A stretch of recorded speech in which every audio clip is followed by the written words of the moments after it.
Come to me. Hear my call. Come to me. Welcome back to Caleb's Criterion Corner. Merry Christmas, Happy Holidays, and we're moving into 2025 pretty strong. Now, today is going to be a quick episode and a movie update on the movie that I just watched last night. It's coming out Christmas Day, so everybody has the chance to go see it today because everywhere is basically closed.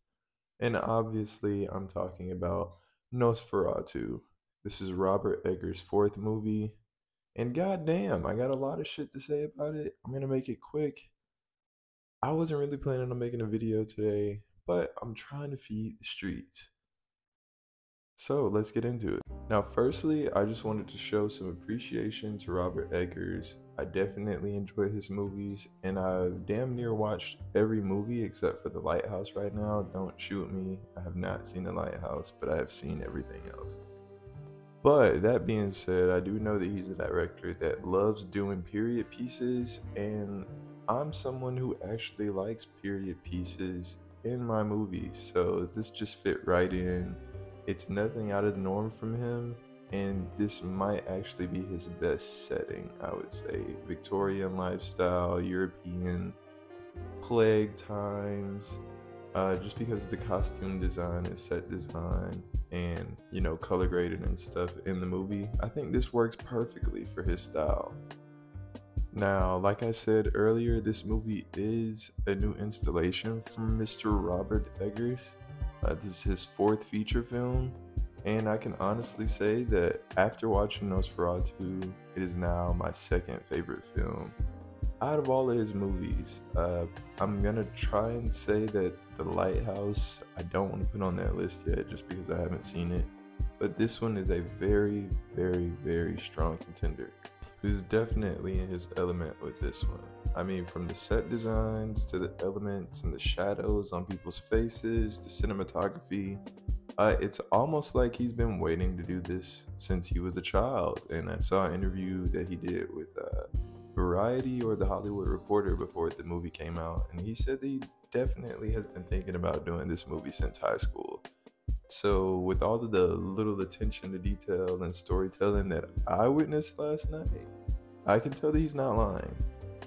And compared to his other films, this movie Nosferatu definitely has some of the best pacing compared to The Northman and The Witch. I genuinely feel like there is no slow moment seriously in this movie. The score and everything being so intense kind of makes every element of the movie feel like it's directed towards being a horror movie, even if there's simple dialogue. I mean, it definitely gives you that sense of uneasiness while watching this film.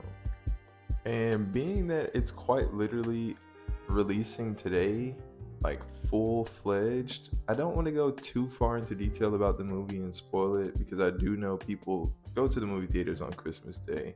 So let's get into the small details that I can talk about without ruining the movie for anyone. Now, to get this out of the way early, I do feel that Count Orlok, portrayed by Bill Skarsgård, doesn't strike me as a scary character all the way. I mean, I guess by the set design or costume design, I really should say. It didn't scare me as much as I thought it would. Not saying that it's ugly, I just thought that it would be more menacing. Can say all of the actors definitely handled their roles properly. They all seem to like really want to work on this movie, and that reflected in their acting. I wish a lot more movies would do that because everything just felt connected and everybody understood the story. So when they needed to act angry or in anguish, they really pulled it off properly. The way how the camera tracks the eyes in this movie a lot, it really, really is a horror classic. Lily Rose Depp is definitely the standout actor, with an honorable mention for Nicholas Hoult. He did really good as her husband Thomas, who has to go on a trip to retrieve a signature from Count Orlok. And some of the facial expressions and reactions that Lily Rose Depp and Nicholas Hoult pull off in this movie intensify the scariness even more. Even if there's not anything visually happening on the screen, we can see that they're terrified, which causes us to be very curious in almost every sequence in this movie. If you are familiar with the tale of Nosferatu, being that this was like a movie that came out in the 30s, I believe, 18 like 30s or something of that sort. It was one of the first horror movies ever created, so this was definitely a nice time to reinvent that story, retell it, and make it a Christmas epic.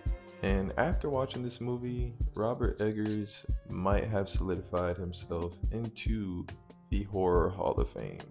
Definitely, definitely. Everything was so visually sharp in this movie, and it's legitimately stuck in my head. I saw this at 10 last night. I got out at around 12:01, and it's all I can think about. It's a couple of small hours sample size, but it's definitely visually stuck in my head. Down to the story and betrayal from Thomas's firm, and that being something grander and more sinister as you watch the movie. Everything unfolding at the times that they do just works. But I won't keep everyone here for long, being that it is a holiday and all of us need to be spending time with family. So if you have family and you guys are free looking for something to do, I would recommend going to the movie theater, going to see Nosferatu. It's definitely scary. The audio is aimed to fuck with you for sure. It just seems like a good day to go out, see that movie, form your own opinion, and let me know what you guys think in the comments, because I actually enjoyed it.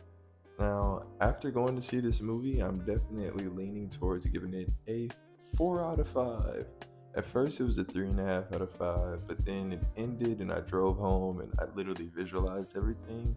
And god damn it, this is a good movie. So please, go watch it. But happy holidays to all of my subscribers, all of my friends, all of my family. Have a great one. We're going to be pushing into 2025 with greater expectations. Happy holidays to you all. Have a great one. Like and subscribe, and I'll see you guys very soon, to be honest. I'm about to start cramming shit in these past couple of days, so turn those notifications on, and I'll be here. Have a good one. Thanks for coming to Caleb's Criterion Corner.